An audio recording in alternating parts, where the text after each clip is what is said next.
What up, everybody? I'm your host, JP, and this is my co-host, Josh. Hey, everyone. And welcome back to another episode of the FIlmBros podcast.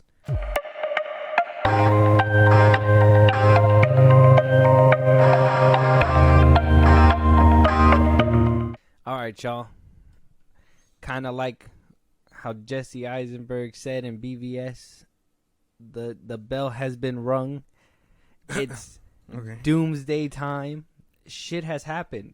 Shit has hit the fan. And it seems like it's just getting weirder, or not weirder, but worse and worse as time goes on. So now at the time of recording, it is July 15th. But as we all know, the strike happened. The SAG strike. They decided to stand in solidarity and strike alongside the writers because the companies have yet to find any common ground, apparently. Oppenheimer cast were at the UK premiere, did not even make it to the actual movie. They had to leave. They got the calls and they were on a flight back. Christopher Nolan himself had to go on stage and tell them, yes, they were on the red carpet. Literally, that's how quick it was. They were on the red carpet, walking up, probably got the call, hey, we're striking. They all just took off, didn't even watch the movie. Christopher Nolan had to apologize, had his dick in his hand, had to say something. Now, it is affecting a lot of productions, a lot of other productions probably not. I know a lot of people were being like, oh, why is House of the Dragons that is going for HBO Max? Why is that one still going to be up and running? Well, that's primarily in the UK, and they have a union over there. So all the casts are UK union members, so they have nothing to do with us over here. So that's the reason why House of the Dragon is still going to be going. But movies like Deadpool 3 has been halted. Amazon's Spider-Man spinoff Silk Society has been frozen. The God of War adaptation frozen. Any movie that's in production right now, Captain America frozen, and they still have like a couple months out. Deadpool still has a couple months out. Deadpool had like 2 months of shooting left. Superman Legacy should be frozen, but there'll be a topic of conversation a little bit later on. Just a lot of things are being put on pause now that this strike is going on. Yeah. You've heard about this. You've heard of any of the CEO talk, any of the big wigs that said anything so far? Dude, Yes, I've been seeing it. I saw what Bob Iger said, and I think he's a piece of shit for what he said. I know about the quote. I forgot who said it, but they were like, there was a quote going around saying that that they're gonna wait until these writers and all that go homeless, before they even reach a good deal. And that was so fucked up to me. I was like, wow, these fucking people, you know what I mean? These heads that we been knew we give them money. These CEOs that are making multi-million dollars, you know what I mean? And they're the kings calling the townspeople greedy. Like, what the fuck, man? It's a weird spot to be put in. It's tricky. Now, just so we can kick all this off, we did hear about what Iger was saying himself, like you were saying, but let's talk about a couple other things before we get into what the CEOs were saying. I have a couple of quotes that I will be reading off.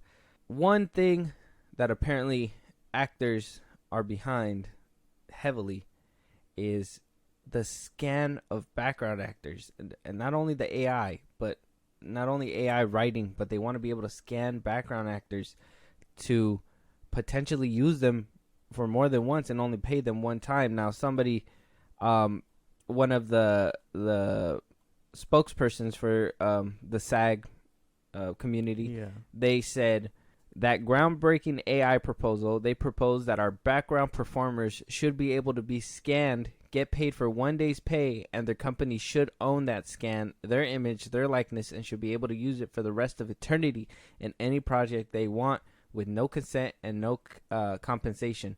So that's one of the big things. Now, we seen The Flash, and we said how disgusting it was that they remodeled Christopher Reeve. Didn't even have the decency to make him look real. This is the kind of thing that we're going to be getting, but not only at this grand scale where, Christopher Reeves had movies and he was the star of these movies. Now we're going to get down to the very little people who barely probably they use this as a side gig. They do background work or whatever. They just, make a little bit of cash, $300-$400 per shoot. Boom, boom, boom. Now they're going to be reduced to 1 day's pay, and their likeness is going to be used forever without even, even being asked or being told. You're just going to see some dude with a bald head and a ginger beard in this movie, and then he's going to be in that movie because it's just because, hey. And they're going to be like, did you get paid? He's going to be like, no, they just used it. They only paid me once. This is fucking terrible, dude. I don't know how they think this is a good idea. Which, again, it's all about pay. It's a good idea in the eyes, because you could, let's be honest, in the eyes of a business, that would be a dream, right? You know how much money they're going to save on not paying these extras over and over again? Like, on a business standpoint, you could see, but that's them being greedy.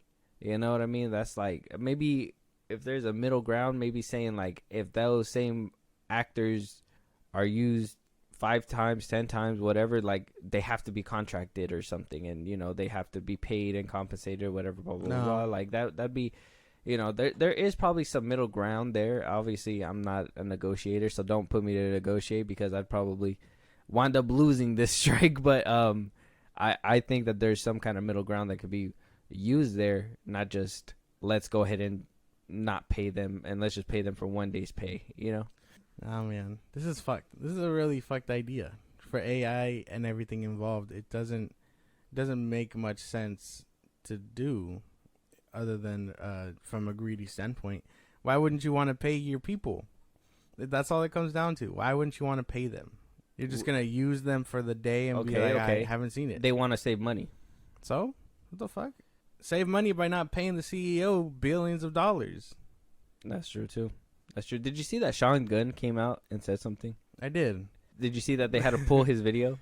Did they really? Yeah. So it was hilarious. It's so fucking funny. And it just happened like this morning. Literally, he was talking shit about getting royalties for Gilmore Girls. Yeah, Netflix. From Netflix. Yeah. Because Netflix has it. Mm-hmm.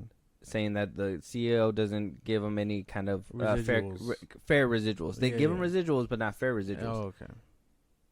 Gilmore Girls is by WB. So he was attacking the CEO of Netflix, but then when he heard that it's WB who's paying him, he tucked his tail between his legs and was like, hey, you got to pull the interview. And then on top of that, I can't even say anything about my brother's CEO boss. You see where I'm mapping this out. I seen it. I saw the video, and I seen a couple of these things where, like, oh, he doesn't know that WBD did Gilmore Girls. So he was talking out his ass. And then when they called him up, they were probably like, what the fuck, bro?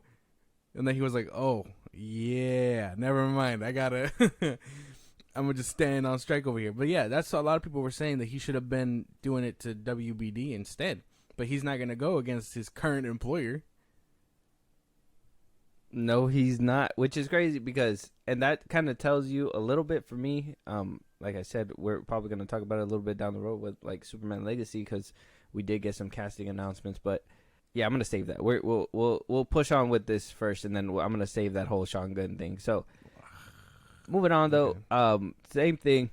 Now, like how you said that according to Deadline, a source came to Deadline saying that the AMPTP wants to bleed out the WGA. It's a cruel but necessary evil, basically to save money. So this insider basically told Deadline, saying that the end game is to allow things to drag on until union members start losing their apartments and losing their homes. 72 days in, obviously. We've been 72 days in the writer's strike, maybe 74 at the time of recording. Well, like 2 months there or so. Yeah. Saying that nobody's interested in negotiating anytime soon, and they're in it for the long haul. Saying that they're just willing, that's the only way to break the Writers Guild, is to bleed them out to the point where they have nothing and then replace them with AI. Why find a deal when they can just get lost? And to me, that's the case, that is the dirtiest of the dirty, to the point where you guys are going to allow your writers to just lose everything And maybe not. Maybe this is just company jargon to be like, yeah, keep going until they, they have no choice but to get another job, or, or they lose their house or some shit like that. But at the end of the day, why are you pushing your writers out? You're pushing them off a cliff. Like, you're literally, here's the cliff. They're all right here, and they're just slowly just pushing that fucking thing and little by little until the last one dwindles off. But now they have a bigger dilemma on their hand. They got the actors involved now too. So will this kind of change, like turn the tide a little bit? Will this kind of help it out? Or will they be like, hey, actors, come here, we got a deal for y'all, but y'all need to help us out with these ones. If they come out with a deal, because that's still the actors want too. They want fair pay and all that. Yeah. Also, which, let's be honest, I mean, don't actors make a lot of money too? Some actors do, some don't. It really just depends on what you're doing. What your status is. Yeah. If you're A-list, you're obviously going to be making A-list money. Like, if you're a hot, like barely up-and-coming actor, you're not going to be making a lot of money. Oh, yeah. Like you wouldn't start out and then immediately start making, like, RDJ money. But, again, should RDJ be getting billions of dollars for just a cameo? Let's be honest. Unless you're lucky, like, what's her name? The girl that plays Miss Marvel, and, like, the America Chavez, they're getting into a big franchise, so they're making decent money right now, them being young, and they could be making RDJ money by like the 8th, 10th movie. They just keep going at the rate that they're going, but still, like, it just depends on where you fall, obviously. But I think there's a tier list to this money making thing when it comes to like actors in Hollywood. Yeah, like you wouldn't pay your lead guy the same as an extra, but at the same time, the extra shouldn't go home with almost nothing in his pocket. See, but that's with actors, at least. I mean, this is kind of like what I know, because I kind of knew somebody personally who did this as like side gig work. Like, they would go do their shoot, make side money, and then come back to their regular jobs, basically. So there's some background actors that do that as side money, until they eventually get into a role where, they're in a bigger spot and, finally take off. Kind of like, a crutch. Kind of like, how we're doing it. We have this podcast, but we also have a 9 to 5 until, we can probably do a little bit more with our financials here with this one. When that happens, will obviously be in a different place, but you got to start somewhere. You can't just be obviously making RDJ money when you're just an actor, but I mean, just a beginning actor. I mean, should you kind of prepare and expect what you're going to be getting, in my opinion? Well, yeah, I would imagine so. But again, that's the thing. Like we understand the difference between a leading man and then, their co-stars. Like, what was it they're saying? Like, wanting to be paid more than the lead actor sounds ridiculous, right? Yeah. You're not the lead. Sorry, that's just how the dice was rolled. But what's to stop you from bargaining for more for a paycheck? We've seen that happen. I can't give you examples, but we've seen it happen.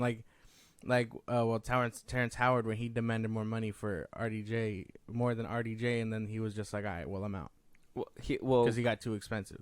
Or he wanted to be more expensive. Yeah, well, he wanted that, and he wanted his own spin-off and whatever and all that stuff.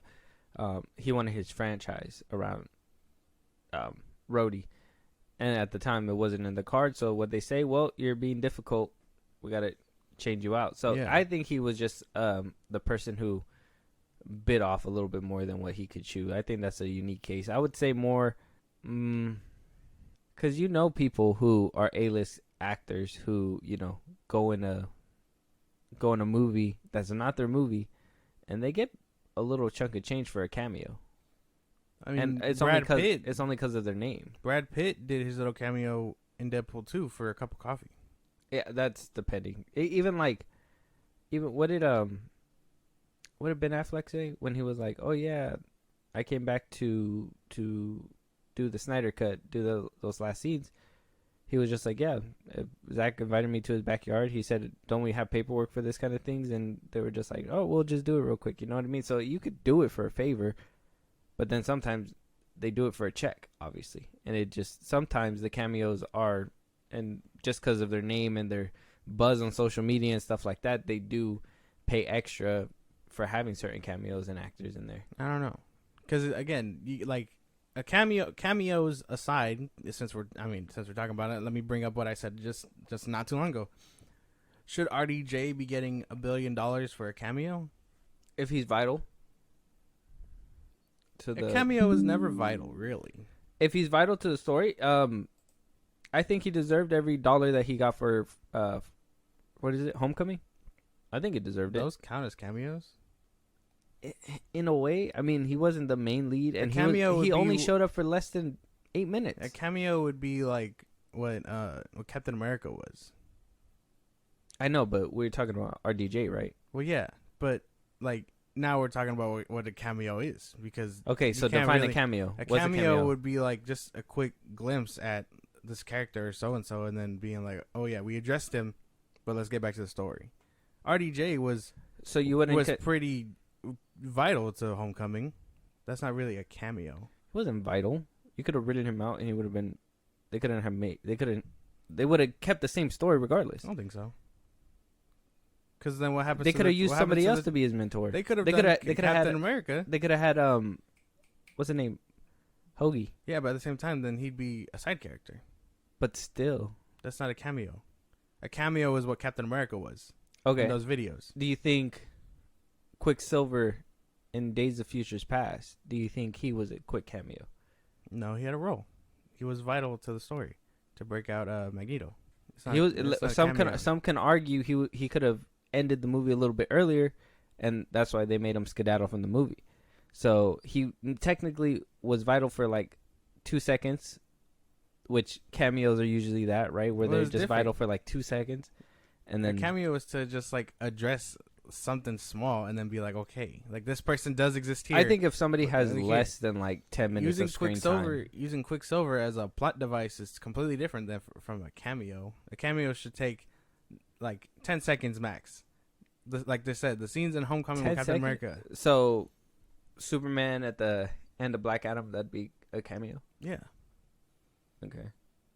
If we're going by that definition, then, well, Henry Cavill basically got paid what? Didn't they say they paid him like $400,000 just to show up? And then they paid him like another close to $1 billion for the scene that was in The Flash and the ending scene. And they didn't even use it. So they paid him money to be Superman, and they didn't even use it. Well, if they didn't use it, I'd argue that's. But they still paid him. That's a known fact. That's a studio thing though, because if you're like Logan Paul was contracted to be in the movie with The Rock, the lifeguard one. Yeah. But they cut him out entirely. But he still got a check from it. That's just how the studio works. If you end up a deleted scene, that's just how the movie shaped out. You're still gonna get paid for your role in acting. But that's a cameo that was a lot of money. It didn't make it, but it was still a cameo that was worth money. A lot of money. And that's what I'm trying to prove. Depending on what his scenes would have been. The capacity? Yeah. Well, they said it was just going to be like a scene in the multiverse, and then they said the ending scene. I don't know. I would have had to see him. I don't. So it's deleted, so we can't even tell. But they paid him for it. They paid him for it. It's a known fact that they paid him. You'd be paid for it. Just if you don't, depending, it's just hard to determine for what, because you didn't see it. We don't know how big of a scene it was. That's true. But I think we got off track just a little bit. But at the end of the day, I'm hoping that the actors and the writers, they stay in solidarity, because bleeding them dry is just crazy. Insane. Ron Perlman had a few choice words. I don't know if you wound up seeing this video, yeah. But I'm gonna play it for y'all so you guys can Ron Perlman, hear what he had to say. One thing before I get off this: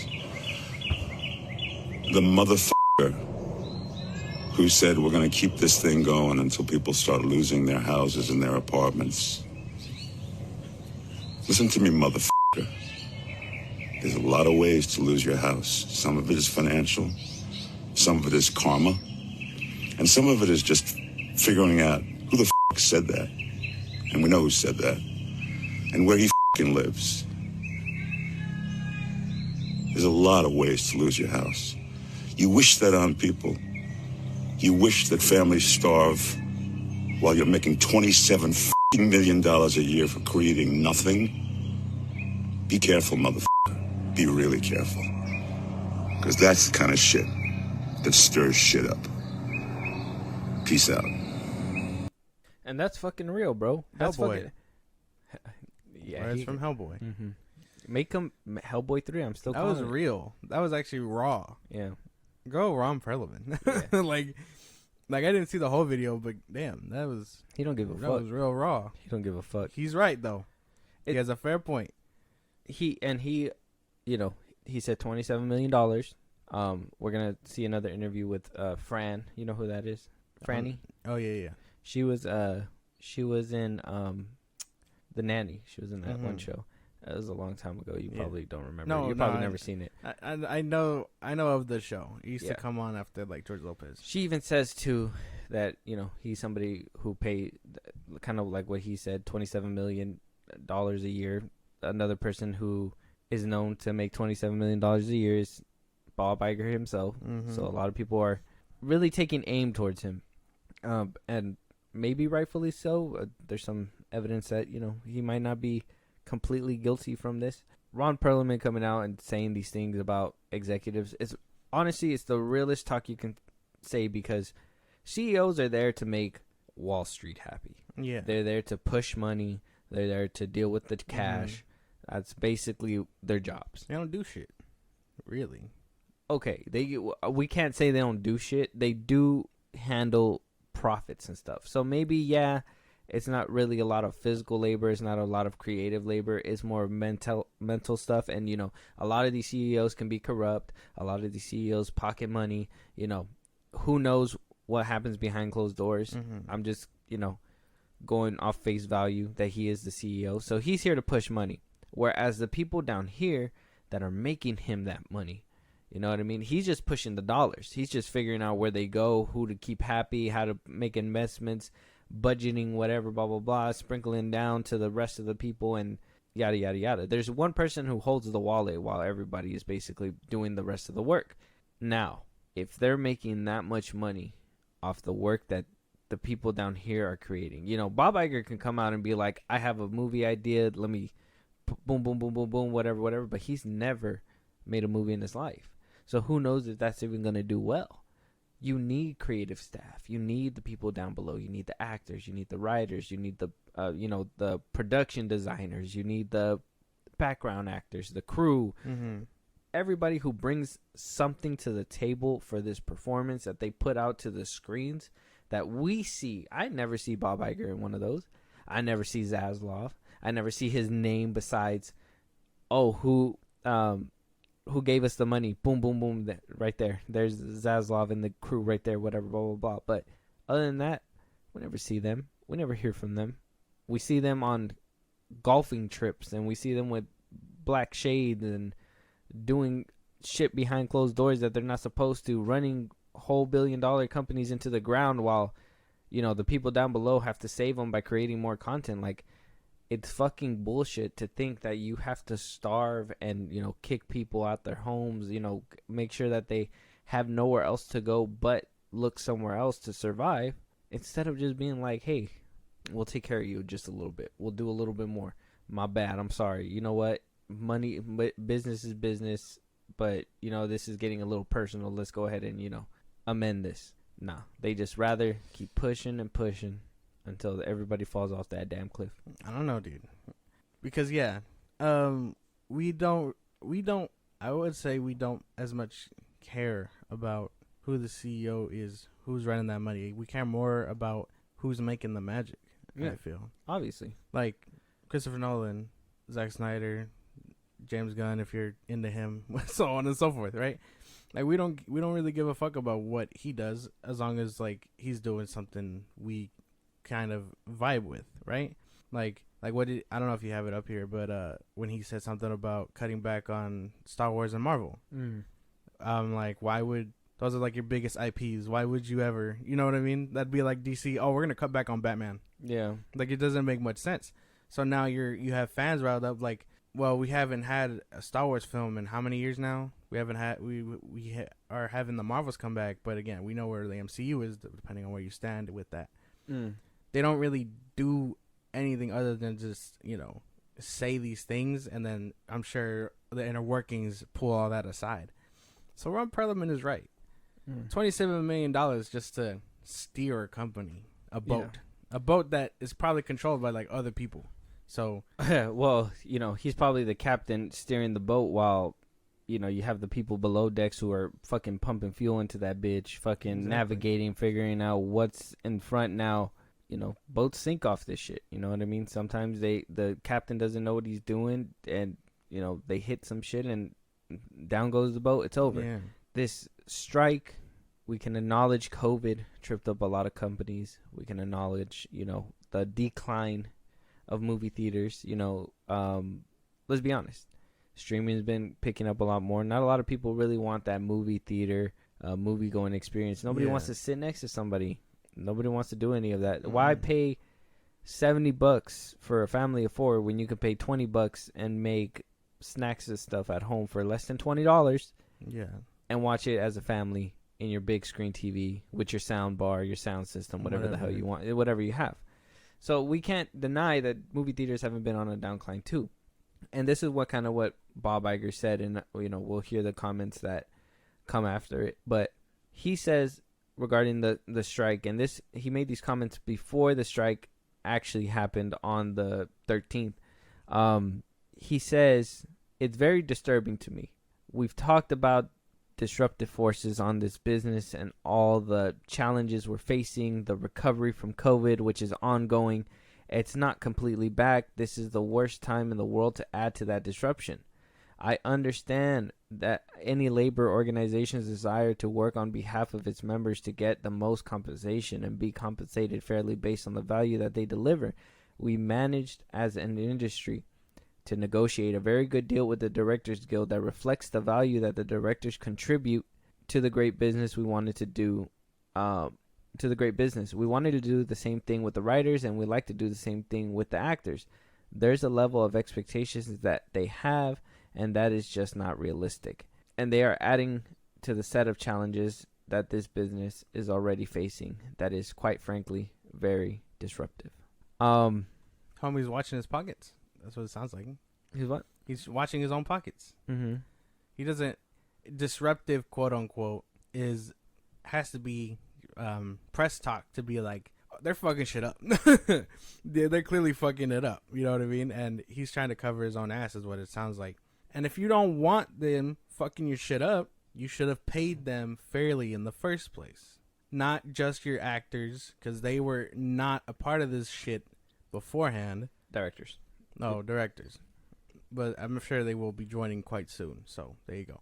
But pay your directors, pay your writers, pay your actors accordingly. Don't use AI to determine their shit, because reshoots happen, so on and so forth happens, that really change all that pay.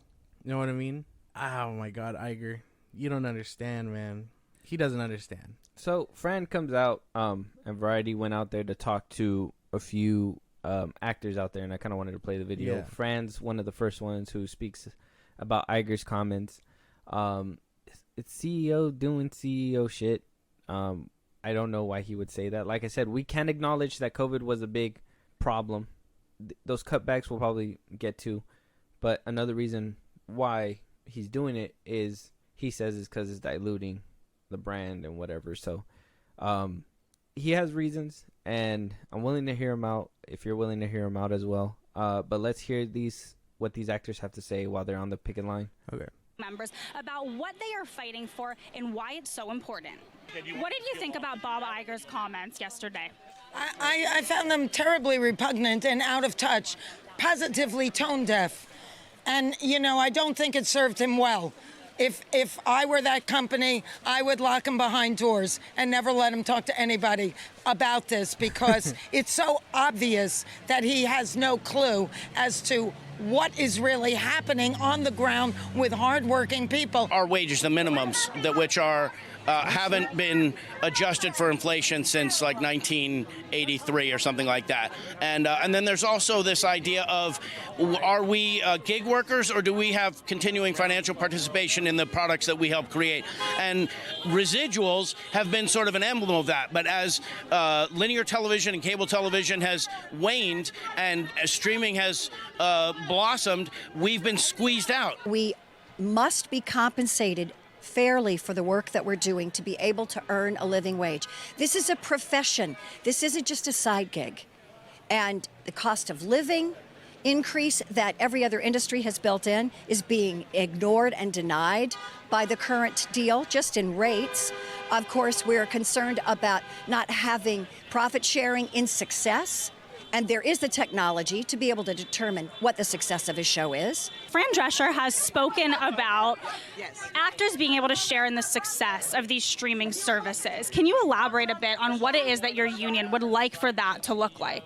You know, what's kind of crazy is if you think about all the streaming platforms, right? And I know we have subscribers, all that stuff. If they raised it, if we were asking for, what, 2%, 1%.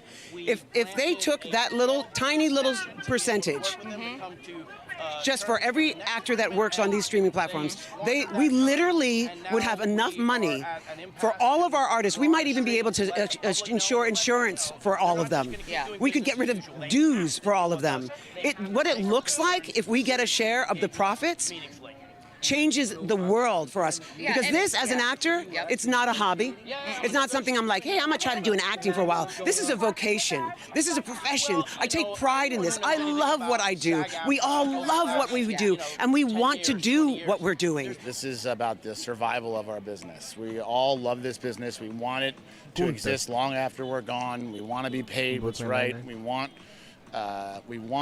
just to make a living in this business, and I think this is the moment we have to kind of come together and tell the studios we don't want to be doing this. We want to be writing, we want to be on set, we want to be playing Wordle on set with our friends, but until we figure this out, this is what it's going to be like for a little while. Can you elaborate a bit on the threat of AI? There's some reports that the AMPTP wants to be able to scan the faces of background actors, pay them for one day, and then basically own their likeness. Can you comment on that? Yeah, I mean, that is exactly the proposal that was made to us by those companies on a few days ago.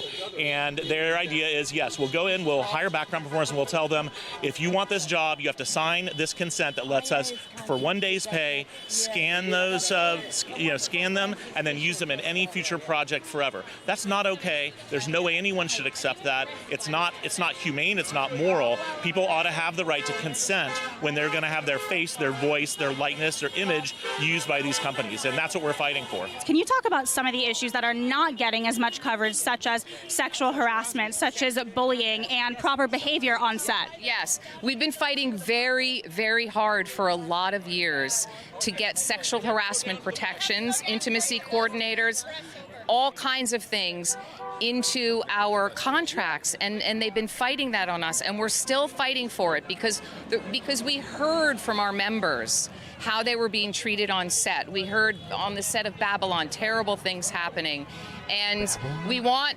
protections, and we want to continue having that dialogue evolve.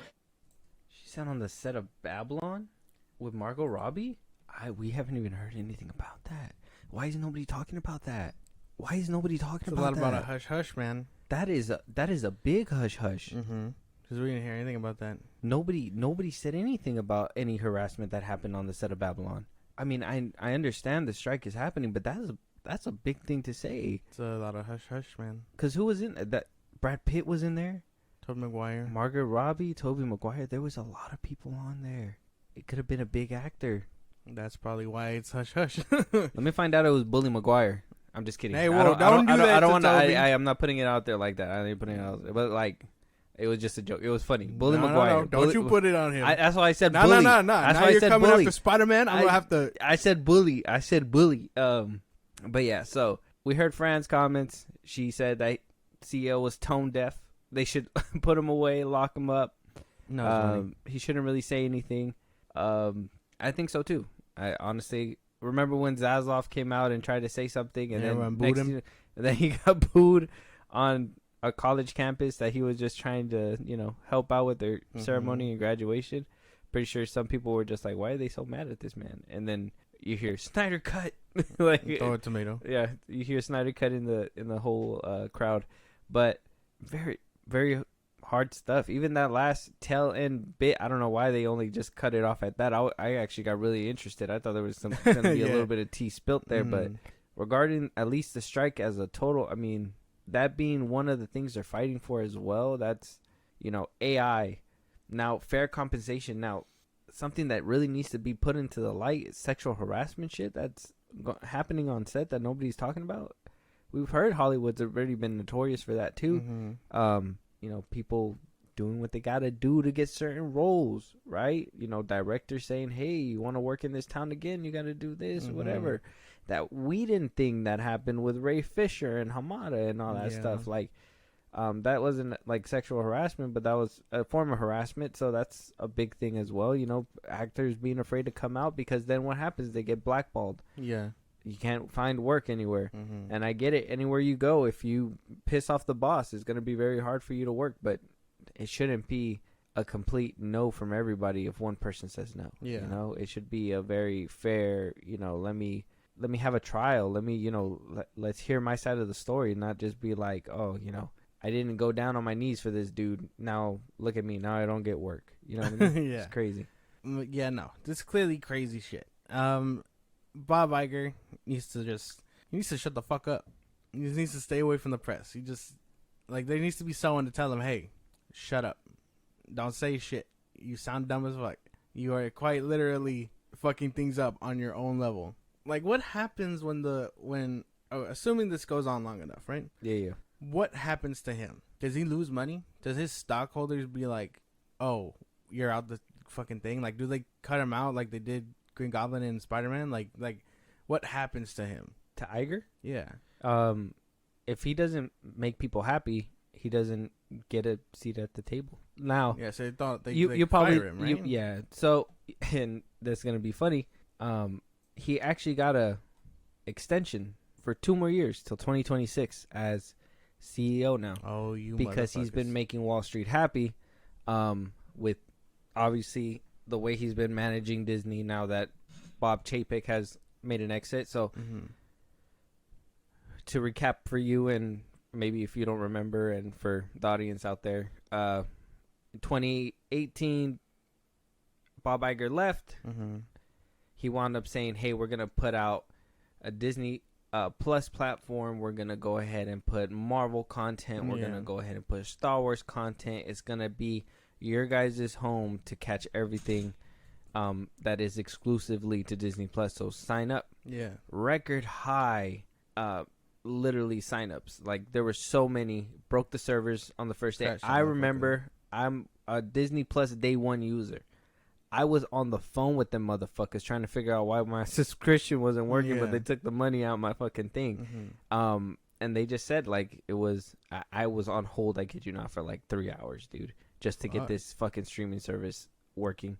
And they said, oh, hold on, it's because of the backlog, whatever. They click, clack, bloop. It was working all of a sudden. So it was like a big deal, apparently. So he spearheaded this. Then he says, I'm retiring. Some people say conveniently so, because right at that point, Bob Chapek walks in.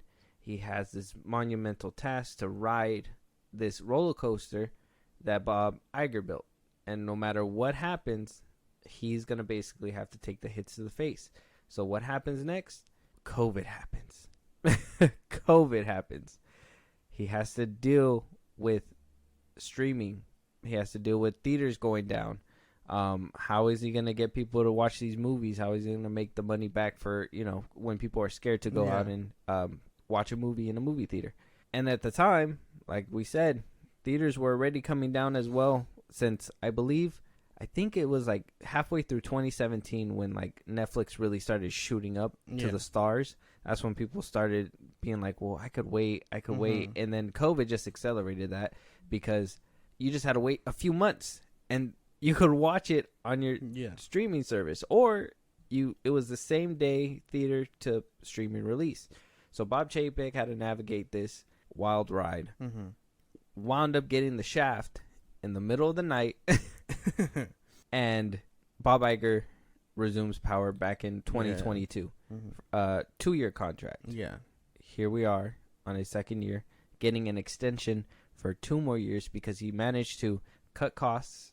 He removed a lot of programs from Disney Plus, and that's where we're going to go down to what's happening with him pulling back on Marvel and Star Wars content, because he had to cut costs. He had to, they were putting millions, movie budget money into these TV shows and not getting that return back because of streaming.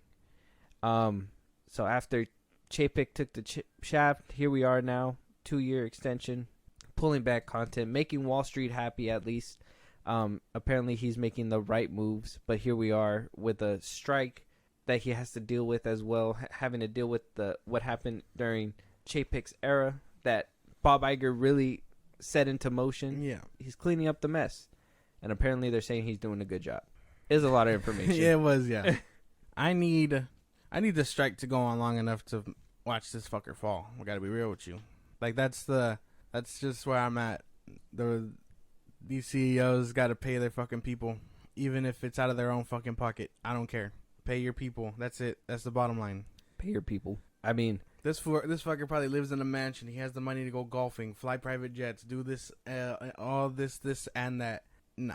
Bottom line is just pay your fucking people, man. This is where I have to say we got to analyze a little bit, right? So his comments when he said that COVID, everything basically tripped him up. Here he is, tightening his wallet, cutting movies that we didn't even know were out, like Crater. Yeah. We didn't even know that movie was out. Yeah.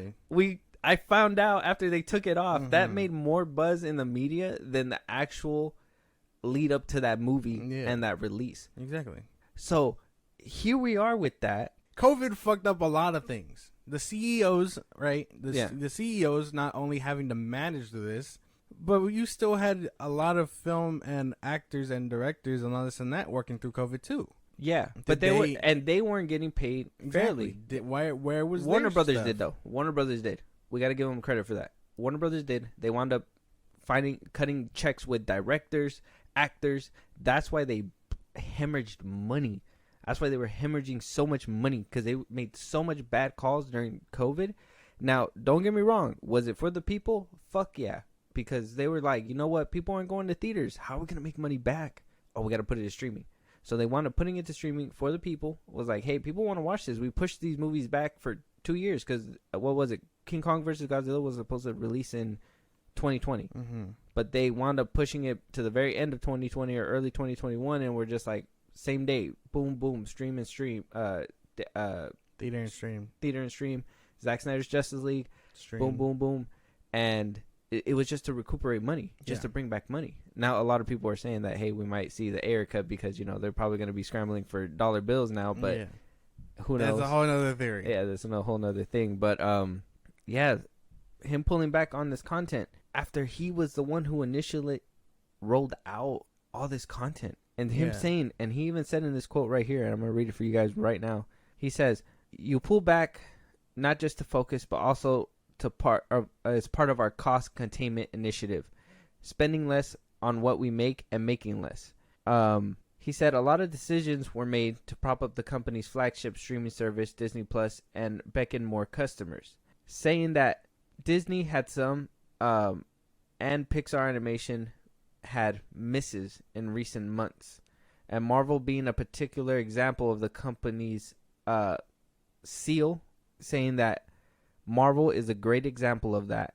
It had not been in television business at any significant level, and not only did they increase their movie output, but they ended up making a number of TV series.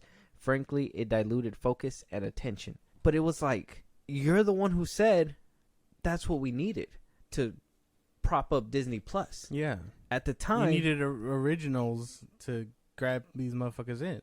Exactly. And what did I tell you about Disney Plus before? Disney Plus is a babysitting app. None of these Disney Plus originals really called my name besides Andor, Mandalorian. Ahsoka's kind of doing it for me a little bit. on the Marvel side, not really so much. I think WandaVision was the only one, and then it literally dwindled down after that. I think Falcon and Winter Soldier was all right, and then Well, that's the thing. it just got worse and worse. Because they came out swinging with WandaVision.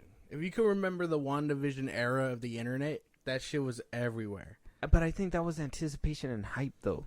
That had to be. But it was still everywhere. But regardless, it gave them their views and streaming and whatever the fuck. You gotta admit, WandaVision set that precedent, though. They set that third act fight CGI shit that they do in every single show. WandaVision was the starter of that. Yeah, but up until then, everyone agreed unanimously that, okay, this is a decent show.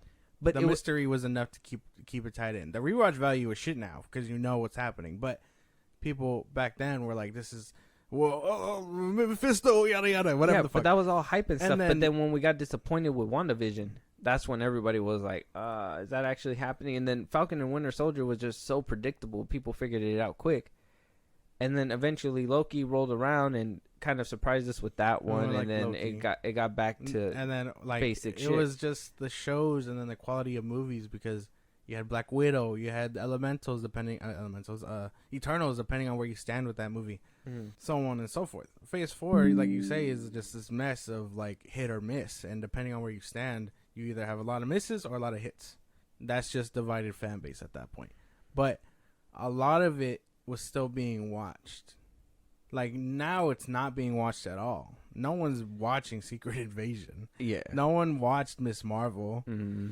Like, now we know what we're getting into. But back then, it was like, oh, Marvel series. This was kind of ass, but we'll watch it anyway because we know we have to keep up. Like I can't remember most of Hawkeye, but Haley Steinfeld. So her name was attached to it. That's what put us in this pickle now for him to be like, oh, I do want to put out shows, this and that. Like, no, it was working before. Now you realize it's not working because half of it is ass. He's backtracking to on his own fucking shit because he knows that it's not working anymore. It's not that. It's that they're not paying their people enough to give a shit about the project. There's no that like. Because this was a great idea. We were so hyped, and that's what I'm saying. WandaVision was so much hype, and that's why I fucking love that era, because I remember being excited for this shit. I remember being excited for The Mandalorian, saying that, oh yeah, fucking finally Star Wars is coming back. No movies yet, but Star Wars is fucking finally coming back. We're going to see some shit. It's going to be great. Clone Wars. It was nice in the beginning because the hype was carrying us through the bullshit. But then, when we got the same shit, dumbass shit, Boba Fett. What the fuck was that, man? What the fuck was Boba Fett? Rise of the Skywalker? What the fuck was that, man? Shut up. Oh, my bad. We're talking about Disney Plus. My God. What the fuck was that, man? That shit's crazy, bro. But, like, why is that? Why do we hate it? It's just garbage shit. It's just garbage shit. It's not diluting the project. You can enrich it with this stuff. If it wasn't garbage, if you paid your people and showed that you care about their livelihoods and not saying that they could lose their apartment, saying that you care about their livelihoods and pay them enough money to give a shit about your bullshit, and then we get good projects, and you wouldn't feel this suction. You'd feel us helping you out. Same thing that's happening over there at DC. Why is everybody shaking, not fucking with that side over there, Warner Brothers and all that? Because they're not listening to fans. Yeah. They're doing whatever the fuck they want. They're checking off boxes. They think they know what we want, but that's not what we want. Yeah. If you notice what people want, fan theories and everything like that, people wanted this big spectacle. We were expecting hype shit, and we're getting bullshit. And here we are in the middle of a strike now because people can't pay these people. They're not getting the content that they want. We're not getting the content that we want. It's an endless fucking cycle. It's just... It's an all-around fucking grind, and I could feel that shit, to be honest. Bob Iger, good luck on your 2 years. I really hope you get what's coming to you, for sure. You and Zaslav, honestly, all you big CEOs, like, there's no way that I expect you guys to be keeping your jobs anytime soon. Unless the tide changes and the strike ends where you guys pay them, hallelujah. But till then, rot is all for all I care. You don't get to not pay your people and then not give me Star Wars or Marvel good stuff. Honestly, I I mean, Andor was the last piece of good nugget, but nobody watched it. Now we're only getting a second season. You motherfuckers! I Why swear to couldn't God. you watch Andor? It was the one thing that was so good. It's getting nominated for an Emmy though. Yeah, it is. It better fucking win. Very nice. I know it won't. Yeah. I think The Last of Us might take it, but Andor should win. Did you hear rumors that supposedly Disney's looking into probably selling Lucasfilm back to George Lucas? I didn't hear that. That Star Wars theory guy was kind of pushing that propaganda. Star Wars theory, man, fuck that guy. I know, but it was kind of like an interesting thing in the way he put it. I kind of It would watched be it. interesting to think about, but I don't think George Lucas would take it back. You don't think so? 'Cause No. I've heard that George Lucas is kind of disappointed with the way that Disney took it. I would imagine he would be, but I think that's a lot more stress about where they've taken it rather than it being in his hands. Because the concept arts for his sequels weren't any better than what we got. It had to do with like future robots being like having the Force and this and that. His original trilogy was supposed to be Darth Maul and Talon taking over. It happens. That was his sequel trilogy. That doesn't sound. That sounds dope. I mean, we got that fitting in Rebels. Thanks Filoni. At least he salvaged that one. He fumbled the bag with Cat Bane, fucking asshole. But yeah, he did fumble with Cat Bane. But like, imagine if Darth Maul and Talon were like the protagonists. Like he surpassed his master, and we had this new villain. Yeah, Darth Maul would have been older, but like his anger is what's keeping him alive and fueling him. That shit would have been nice. It would have been almost impossible to see. He got his ass whipped for generations. What do you mean? Point. No, he was doing good. He was running a spice fucking empire, bro. And then he turned into a recluse because they had to end him already. It actually makes me laugh so much. Because, yeah, he gets chopped in half, turns into a spider person, gets found by Maul, gets his ass whooped by Obi-Wan again, gets his ass whooped by Sidious, gets his ass whooped by Ahsoka. Goddamn, bro, leave him alone. No. Clearly, this is what you wanted. He runs the spice for a while. We see him in Han Solo. we see him in Han Solo. Don't know what happened with that after the fact. He becomes watch your fucking mouth already. He becomes a recluse. he goes into hiding, and then Ezra Bridger finds him, and he's like, "Oh, I can manipulate this kid." That is my fucking guy, bro. And then he shows up to Obi-Wan, wanting the smoke, and then he dies. There's no way he would have carried another trilogy, other than to die. Just for Talon to be like, they played him so hard. They played him so hard. But he could have literally have been at the end of the Clone Wars. It could have been that turning point where he, became the Empire, had that Empire, and then pushed on that way. But because Disney said that they can't be there no more, like he needs to go already. Filoni was like, well, damn, we gotta at least give him a good goodbye. So that's where I blame the cover your ears, Maul. Yeah, well, I like Filoni because at least he had the decency to give him a good goodbye. I will say, as of a way you put it, you asshole. I fucking hate you because I don't like the way that you put it. That's what happened. Shut the fuck up. Shut the fuck up. Shut the fuck up. I don't give a shit. What's his name? Who? The dude that plays Kanan. What did he say about him in a podcast? What do you call it? He said that he's meant to lose or something like that. That's like his character in Mythos or whatever. Like he's just meant to be that pawn to be used and then lose constantly. That's just what he is. That's what George Lucas made him out to be. I'm sure when the Clone Wars was going on, he would have been at a grander scale when he lost. That would have been so beautiful to have known that if he would have had that success. And imagine if he would have had that success and he would have been happy and thriving and this powerful ruler. And at the end of all that, he finds out at the end of the day he was still meant to fucking lose, and he loses to Luke's girlfriend, Jade, whatever the fuck, his baby, fucking Force baby pushing him. I don't give a shit. Imagine losing the 3 generations of Skywalker. It would have been a fitting end. That's actually funny. It would have been beautiful. But no, we got Clone Palpatine. No, you're going to come at my dude? We got Clone Palpatine. We got Clone Palpatine and Rey oh, we are one. Homie gets his She fucking ass dies. beat She for fucking 3 dies. years. Look, listen here. Ray dies like a little bitch. She fucking dies. Okay. And then, oh, here comes Adam Driver to save her. And then he dies. Stupid. Dumb. Okay. Yeah, okay. I guess. Yeah. I don't know. I don't know what you want from me. Yeah, I never once you're said. offended. Never You're once offended. said That's Ray right. Skywalker was my favorite character ever. So I don't. Who? Ray Skywalker. Oh, I thought you said Rise of Skywalker. No, I've never once said that she was my favorite character. I can agree that shit was stupid. It would have been fitting if she died and Ben Solo lived, but it is what it is, and I can accept her in her new movies. But Darth Maul, If we get those. But Darth Maul, yeah, he was doomed from the jump, my guy. But it would have You been. you don't get cut in half You and then cannot tell me expect that a it whole wouldn't. nother movie. But you cannot tell me that it wouldn't have made for a good movie. You can't tell me that. Anyway, fuck Bob Iger for real. Yeah. And all those money hungry CEOs making $27 million a year or whatever the fuck they do. Hopefully the strikes is done quick. Hopefully it's not true that whole. Hopefully they lose their apartment and shit happens. That's ridiculous. That's stupid. And hopefully they get what they need, right? Obviously, yeah. But somebody who came out in a panic during the whole strike, I don't know if it's good or bad, but Tamar Morrison saying that he personally is going up to Lucasfilm headquarters to ensure that his character is not put on the shelf. He literally said in a quote, well, this is why I'm going to pop in and see what's going on and make sure they're not going to put me on a shelf. We can't have that, right?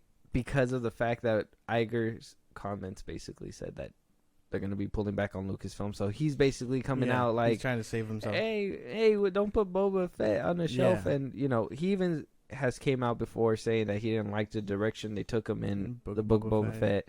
That how he should have been in Mando.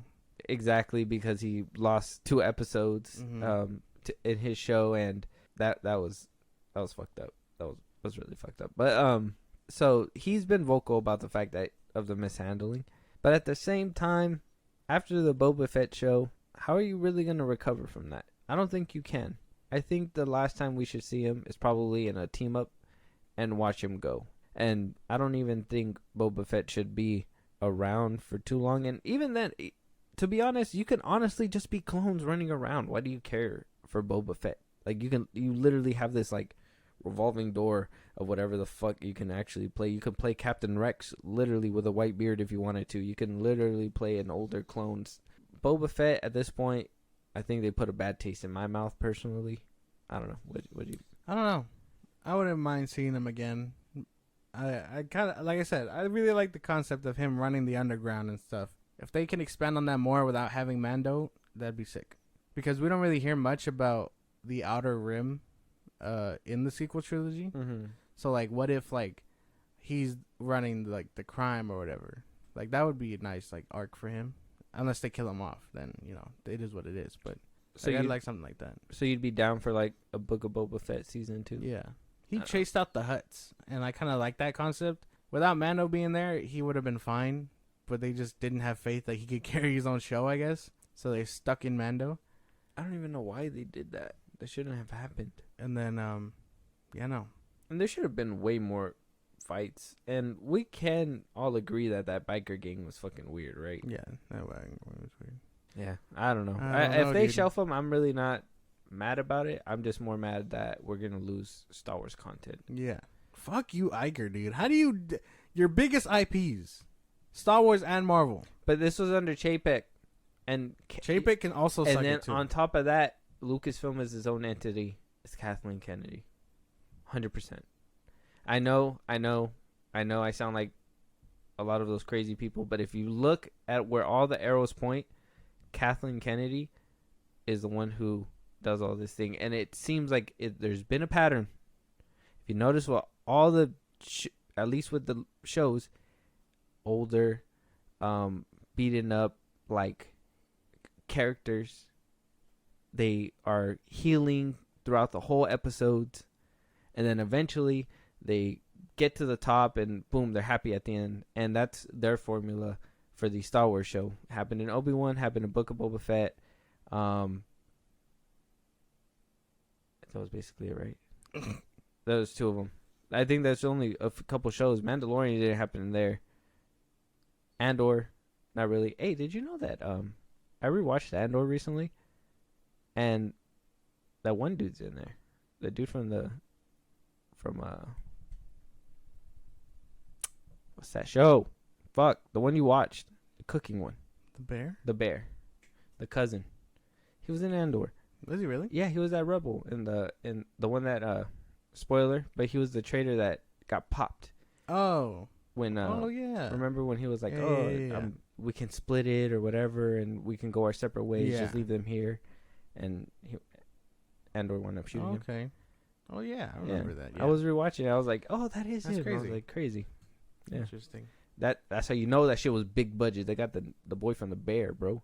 But yeah, I could care less whether or not this is shelved. I mean, he has a whole catalog of what he can do, and that Boba Fett show really let me down 100%. Lucasfilm has been letting me down, but somebody who could be potentially lifting you up is James Gunn. Shut maybe. Oh shit. So before the strike happened, he wound up releasing a fuck ton of casting for his new Superman Legacy. Yes. And he was like, that shit was coming out like fucking crazy. That shit was Yeah. hilarious. So obviously we already know David Cornsweet is gonna be playing Clark Kent, Superman. Rachel, what's her last name? Brosnahan. I don't know. Brosnan? I don't know. Brosnan? I don't know. I don't know. Playing Lois Lane. Now we are hearing Isabella Merced is gonna be playing Hot Girl. She is the girl that played Dora in the Dora the Explorer Oh movie. yeah, I seen that. Crazy. Nathan Fillion is going to be playing Guy Gardner. He's his buddy. He was also a cameo in Guardians of the Galaxy 3. Yep. He came out in a couple other movies with them, but if you guys want to see him, he's in that one. Anthony Kerrigan, he's going to be playing Rex Mason Metamorpho. I don't know what that's about. You know who that character is? Yeah. Metamorpho? Yeah. No. You never heard of him? I've heard of him, but I don't know him. Oh, is he not a big character? No, he's not. He's another B-lister. That he's just bringing up into light? Yeah. And Eddie Gathege, I'm hoping, as Mr. Terrific. The dude that played Darwin. Darwin in X-Men First Class. Yes. Yeah. Hilarious that they picked him. Did you see that whole thing on Twitter with that Merc dude? And he was Mercury, like, he was like, "Damn, how dare he?" He was so mad when he that heard was like that a personal casting. diss. Yeah, Right? that's what I'm saying. That's crazy. That shit had me dying. I was like, "Oh, Mercury, he must be fuming, man." Bro, that has to be a personal diss. That's honestly, crazy. I would imagine so. If that's the case, James Gunn, why are you doing this, bro? Why are you beefing with random Twitter people? Oh my god! And dude. actually, that shit's crazy, bro. That shit's crazy. But I was hearing that this kind of sounds like they're creating like what DC's Fantastic Four or something like that. Yeah, basically. yeah. The Metamorpho, Plastic Man, Mr. Terrific, and I forget who the chick is. There's a Hot Girl. No, she's not part of the team. No, some other chick from the comics. But again, Guy Gardner. No, I'm assuming he's part of the Justice League. I don't know. How the fuck you choose a 50-year-old Green Lantern? Hold on 1 second. Yeah, because and I was gonna bring this up too because Grace Randolph, she's a scooper as well. I'm not sure how reliable this is, so take it with a grain of salt. But she kind of let out a few details of what we might be seeing in Grace Randolph. Yeah, I know how you feel. She basically says Superman Legacy. Oh, it's kind of like some synopsis, a little plot details. What we might see in the trailer, not very big, heavy like spoilers. So kind of spoilery, but not too much. Yeah. Maybe take it with a grain of salt. It is a scoop, and James Gunn is known to beef with her, so she's been working extra hard to like unscramble his shit, and he's been like extra hard on her, trying to like discredit her, which is crazy. You know, we could have potentially had Dylan O'Brien as Batman, or not Dylan O'Brien. What's his name? The dude from Percy Jackson as Superman. But what if she just scooped that and he out of spite He was he like, said, "Fuck, I gotta call up this guy." David Cornsweet. God damn it. Henry Cavill knockoff? Fuck it. So she says basically Superman Legacy is going to have conflict in the Middle East. Superman wants to stop it one way and the other heroes disagree. So we're hearing that there's going to be more heroes in this movie. Obviously, Hawk Girl and Mr. Terrific and whatnot. Lex Luthor is also trying to negotiate peace in his own way. And the Authority was a misdirect. It's actually a JSA type team or the actual JSA. They're going to do the Justice League of America? That's interesting. I'm assuming the way she's putting it down, which is kind of weird because if they're doing that whole Middle East thing, it's going to get kind of political, kind of how like BVS kind of was. Well, people don't like politics. Yeah, that's one thing. So, I mean, unless he can really wrap it around and complex it around, unless he's going to take obviously the Marvel way out and have jokes about it and stuff like that to kind of lighten the mood. So who knows how he's going to make it. But sounds like there's going to be those issues. Superman's obviously going to want to, he said that he's like in his 30s or something. So starting off at the Daily Planet with Lois Lane. So it sounds like Superman's going to be kicking around, probably doing his own thing, not really in a group. They're probably going to try to recruit him to try to handle certain situations. He's going to be like, no, I don't want to align my morals with you because I'm a happy-go-lucky guy who wants to save kittens out of a tree. And, basically have their discourse like that. Lex Luthor's going to be in the mix. So if that's the case, then he's probably going to be just like a political threat, obviously, with the whole Middle Eastern things. Like, oh, you can't do that, Superman. You can't do that on their soil. You're American, blah, blah, blah, blah. And then, obviously, the people that are able to go cross state lines and all that stuff are only the JSA, the heroes that are registered to America and whatever. So, it doesn't sound too crazy. It sounds kind of decent on paper if he can actually make it work. I don't know. What do you think by picking up the pieces? Or do you have a different interpretation? Well, no, I don't know. I always assume scoopers can be wrong. So, assuming Grace Randolph is right, that sounds kind of weird. People don't like politics, quote unquote. That's kind of what the people have been decided for some odd fucking reason. The Justice League of America being part of this movie, again, people didn't like things being set up in a movie, so I don't know where to. This is just crazy. The double standards are crazy, but I don't know where this movie can go. I know having a lot of people in it can be overstuffing, depending on how you look at it or how it shapes out. But I have no idea where this movie can go. There's a lot of players in it that that I wasn't expecting. And if you're announcing castings to these characters, that would usually mean they have a decent sized role in the movie. Yeah, like they haven't even given up Lex Luthor, but you gave out side characters like Green Lantern, Metamorpho, Mr. Terrific, so on and so forth. So what are you doing with this movie, my guy? And that's exactly what other people are trying to figure out too, scratching their heads. So he wound up posting a picture after all these announcements came out saying that Superman Legacy opens in 2 years from today.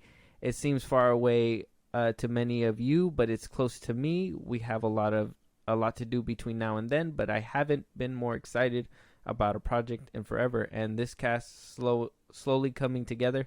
Holy cow, says James Gunn. And then we got a bunch of comments underneath it, and in the old James Gunn fashion, he's going to answer all of them, or as many as he can. And this was the guy who said that he wasn't going to be engaging a lot in Twitter, but hey, you go, dude. So this Twitter user says, are all the actors you're going to cast to play the characters going to play the entire DCU? James Gunn says yes. Another Twitter user says, will Superman Legacy have Jimmy Olsen? James Gunn says yes, it will. Another Twitter user says, super excited for this. Love the casting. However, I got to ask, what compelled you to put these characters in a Superman story? James Gunn says, they fit in the story I'm telling. Story always comes first. You want to address those first batch of answers.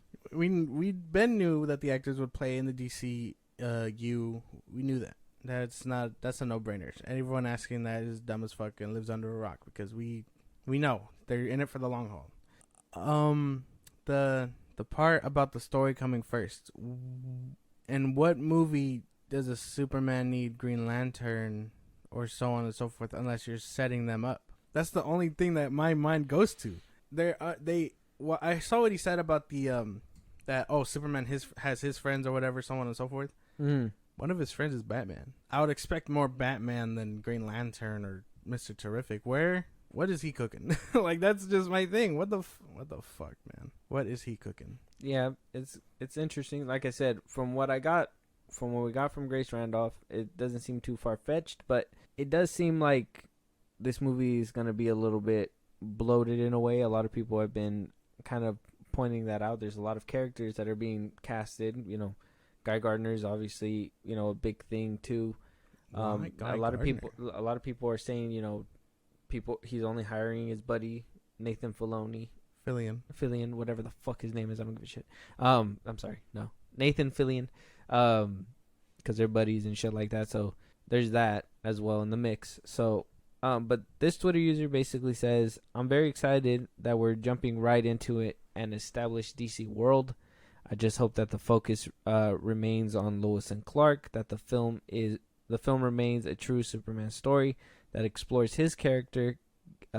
Give us an amazing Superman story, James, the one we fans have always dreamed of. I trust you and believe you'll do it." And then he goes and says, James Gunn says, "The primary story most definitely revolves around Superman and Lois." I don't know, but it sounds like it's going to be bloated. So, I mean, yeah, they'll probably be the main focus, but assuming it's the Middle East thing, right? Would she just be reporting on it? Is that another thing you're going to do? Because we kind of had something similar not so long ago, if you guys can recall. But I don't know, man. I don't know about all this. Keep going.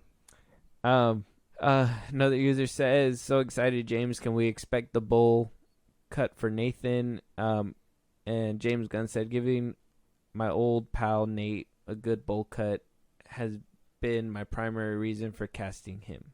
And a lot of people took a lot of disagreement with that tweet. And then this Twitter user says, "What happened to Finn Wittrock as Gardner? Is the Lantern show separate, or did he get recast? The Green Lantern..." And James Gunn says, "The Green Lantern show is not separate. Nate will play Guy in all parts of the DCU." So, if you guys didn't know, Finn Wittrock was cast as Guy Gardner within that DC Green Lantern show that was announced way back when. Probably right before James Gunn was announced to, obviously before, it was actually announced back in like 2020. It's been in development hell for like forever. That's why they didn't let Zack Snyder put his Green Lantern into into the Snyder cut. So this one has been in development, and Finn Wittrock was the last person I heard of that was going to be playing Guy Gardner. So it sounds like James Gunn says we have different plans for him, or not at all, and they're going to go with his buddy Nathan. All I have are negative thoughts. This is not... Well, give something with some substance. Okay. Let me just... So, I don't really care about the recasting part. Shit happens. If you're in development hell, you're gonna get scrapped. I would imagine. That's just right out the gate. I'm still so confused on Guy Gardner being a Lantern this early. Nathan Fillion is 50 or something like that. So I know where you think I'm going with this. That's exactly where I'm landing. 50-year-old Green Lantern, probably one of the younger ones too. Where's Hal? Where's John? Where's Jessica? Where's Kyle? Where's all these other ones that you could have chosen, but you put your buddy to give him a bowl cut as Guy Gardner? Connect those dots how you want. That's the picture I'm painting.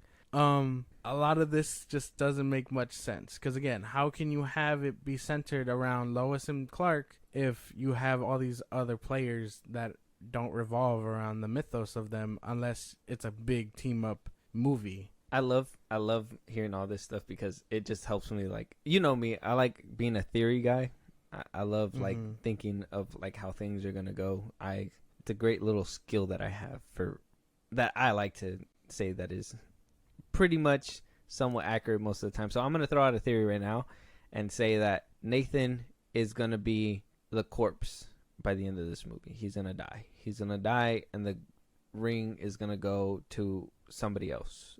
He's gonna go either to Jon Stewart or he's gonna go to Hal Jordan and then build on to that for his Green Lantern show whenever that comes around, if it actually is gonna come around. But I don't think he's gonna stick around, because if I know James Gunn and he seems to be sticking to that formula, when he knows it's gonna be a limited role, he'll hire his buddies. If you notice with Michael Rourke in the Suicide Squad, when he was his buddy and he knew that he wasn't gonna play in the DCU for the long run, so what did he do? Got rid of him right then and there. Quick beginning of the movie gag.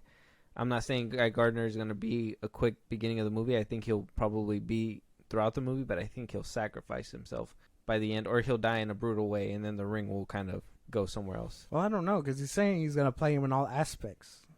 I can't imagine him being in everything else if he dies here. Well, that's what I'm saying. And what is he gonna die to exactly? Because we still don't have a Lex Luthor. We know he's in it. Are we saying Lex Luthor is gonna be the one to kill him? Is he gonna get shot by a bullet? That would kind of be stupid, but Guy Gardner? Well, who knows? I mean, that's still up in the air. We don't know who the villains are in this movie just yet, and we don't know, how powerful Lex Luthor is going to be in this movie, if he's actually in this movie like Grace Randolph's scoop was. So I'm not really going off that. I'm just going off the casting and knowing what he does with his friends. I'm assuming he's going to bite the bullet by the end of this movie, and that ring is going to go to somebody else. I honestly believe he's just a slot holder. And he says in all aspects of the DCU, well, does Guy Gardner really live on to be around for a while? Or in the comics? Yeah, he's pretty relevant. But he doesn't show up. It's either he shows up and he's part of the JSA, like they're saying it's meant to be, or he's part of the Justice League with Hal and Jon Stewart. It's hard. It's really hard to say where this Green Lantern shit's going. I'm thinking he's gonna bite the bullet by the end of the movie. I think he's gonna bite the bullet, and it's gonna give away to the spinoff, and the ring is gonna go to like Hal Jordan or somebody like that. That's just my theory. I mean, I know obviously in the comic books, if they have a longer run, some people are gonna be pissed off about it, but it's probably gonna be chalked up to for the movie, for Superman's story, it needed to happen or whatever. He better be redhead. I'm assuming he's I'm pretty sure they're gonna do it, and I'm pretty sure he's gonna die and make Superman realize, like, holy shit, like, we need to do something a different way. 100%. Maybe. Or maybe he's just gonna be a needless death, and we're just gonna see the ring go off to somebody else. I'm just assuming he's biting the bullet by the end of this movie. That's my theory. I'm putting it in there. Save that shit. I don't know, man. Because if it comes true, I want to be the first one to say I told you. All right. Yeah. Is that all the tweets? Basically, yeah. Obviously, everybody is spazzing out on Twitter. You got some people that are like, oh, give him a chance. And then you got the other people that are like, oh, he's hiring his buddies. Obviously, we have Merc over there thinking it's a personal attack on him. And then you have some other people that are saying, like I said, just give it a chance. Yeah. I personally... I'm giving it a chance. It is what it is. I'm going to see what they come up with. Hopefully it's something great. Obviously it's at a standstill, or should be at a standstill due to the strike. So we'll see what happens with that.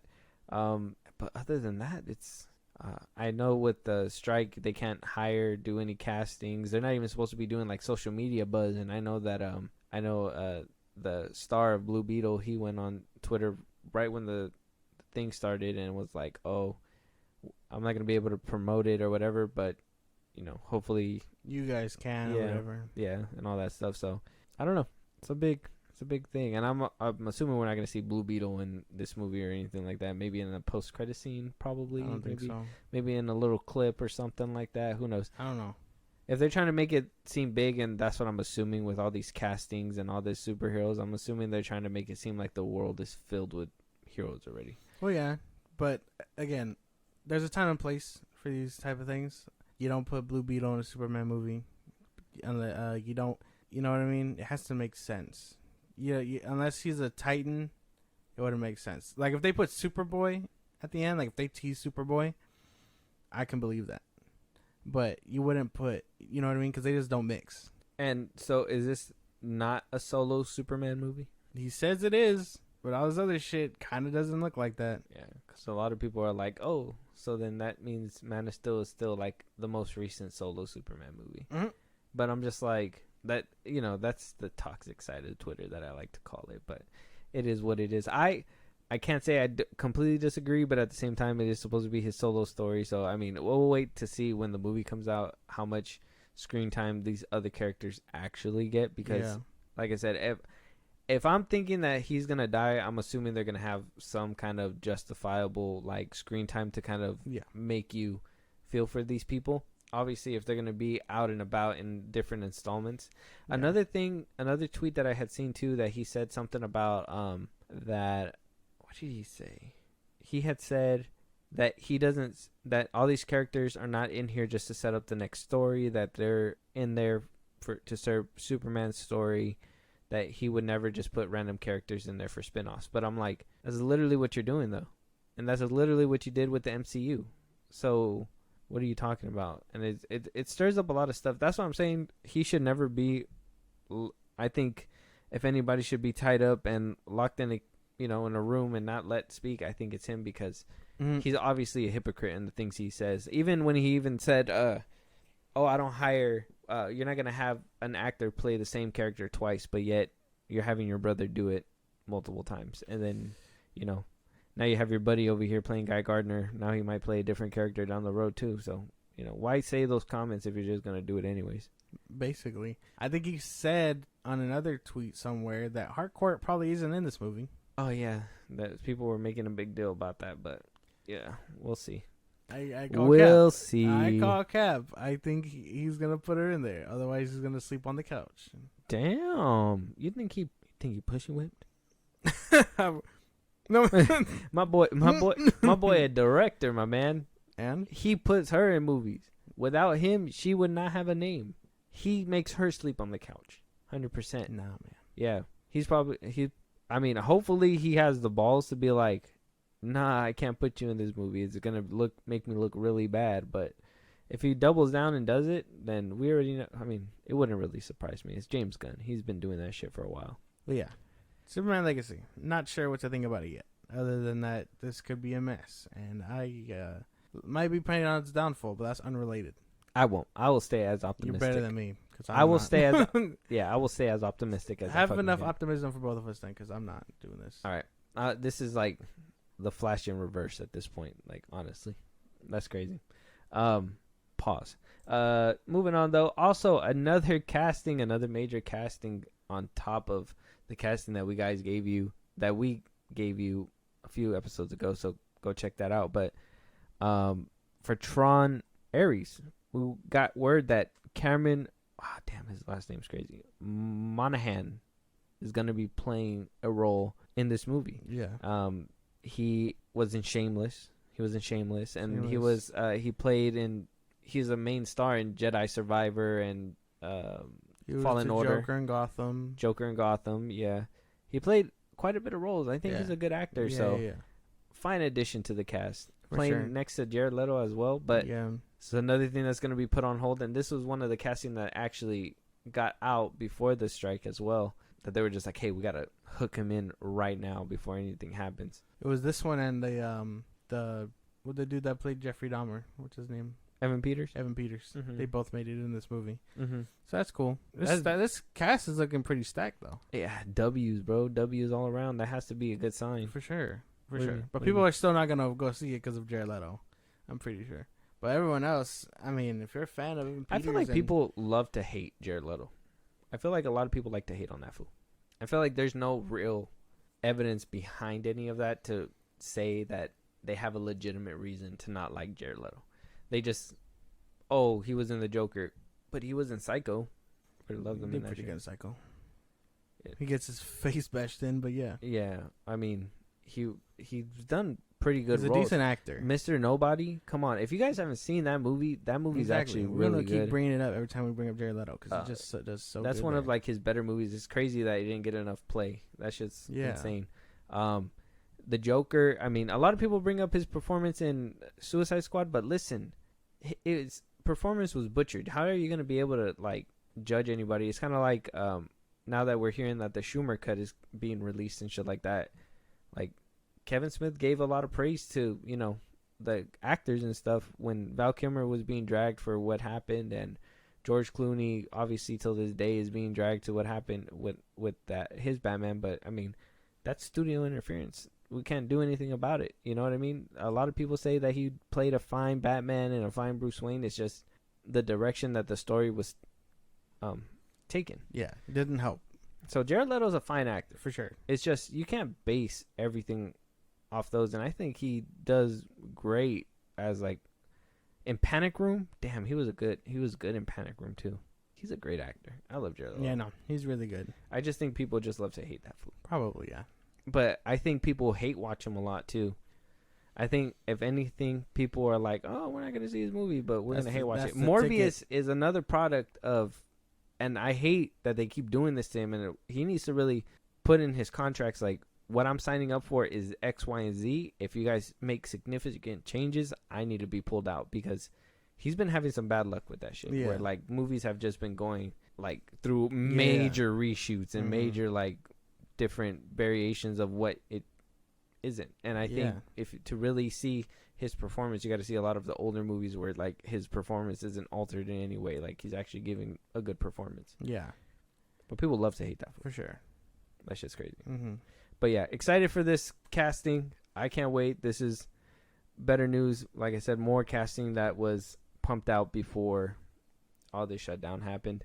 And last but not least, and only because I brought him up, was Ebon Mas Bacharach. Is that his name? Is that how you pronounce it? I don't know how to pronounce it. I don't know. He's stars in The Bear. We just talked about him. He was also in Andor. Has a lot more, like a good list of other shows and movies he's done. Now, seemingly being eyed to play the Thing for Marvel's Fantastic Four. Now, a lot of people were like, "Oh, James Gunn is over here already cast all four of his DC's like Fantastic Four technically, but Marvel's still dealing with their side of things." Apparently, they're not getting. They were trying to go for big A-list actors to play every single character, but they can't nab everybody and pay them the money that they want. So this is probably another issue that, budgeting and everything is coming down to, is like, how much can we actually pay these actors? Now we're hearing that he's also thrown in the mix. I think he's a fine actor. I think he would make a good thing. Yeah, I can see that happening. He'd be a good Ben Grimm. Can't be mad at that. He'd be a solid choice. Solid? Yeah. I seen some people fan casting it now, like pictures and shit. I'm like, that would be a fine. I couldn't find one to show you right now, but it was all like on Twitter and shit, but and Reddit. It's really good to see that he's getting the recognition. Like I didn't even know who he was in Andor until I seen him in The Bear. Yeah. And actually seeing him, and then looking now that he's actually done a lot more roles that honestly you probably would be surprised to see him again, and you're gonna be like, damn, he was in this movie. He's doing a fine job. Yeah, 100%. He could be a good Ben Grimm. I can see it. Yeah, and Antonio Banderas as being Galactus too. That shit's a crazy one. That's funny. That's actually funny. Puss in Boots as Galactus. When I heard that one, I was just like, damn, bro. What is he gonna have a Mexican accent in space? That shit's crazy. That should not be happening. That would be funny. But all these castings, all these rumors coming in hot right before the strike. So I don't think we're going to be getting a lot more castings. Not anytime soon. Until the strike dwindles over. Hopefully none of this really affects it heavy.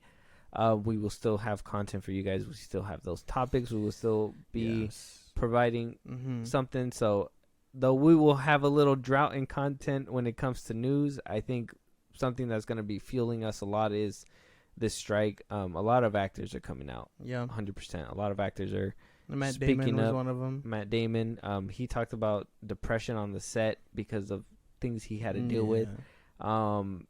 It's a hard case, and it was a lot to stuff into one episode. So hopefully we can continue a little bit more on a different episode. But we'll keep you guys updated. Yeah. With that being said, if there's anything that we missed, a movie you guys want us to review, a topic that you guys want us to talk about, you guys want us to, any ideas for content, if you guys want to hear our thoughts on certain things, if you guys want to support us in a big way, Josh, let them know where they can let us know. Twitter, TikTok, Instagram at FIlmBros Podcast. You can hit us up there for any news or movies you want us to cover. Again, we'd be more than willing to do it. Listen to us on the go, Spotify, Apple Music, Apple Podcasts, or YouTube Music. Listen to us there at FIlmBros Podcast. Buzzsprout to support us. Links are in the bios of the socials I just gave you. You get special perks and shout outs for our episodes. And when it's all said and done, subscribe to our YouTube at FIlmBros Podcast. And with that being said, we'll talk to you guys on the next one. Talk to you guys later.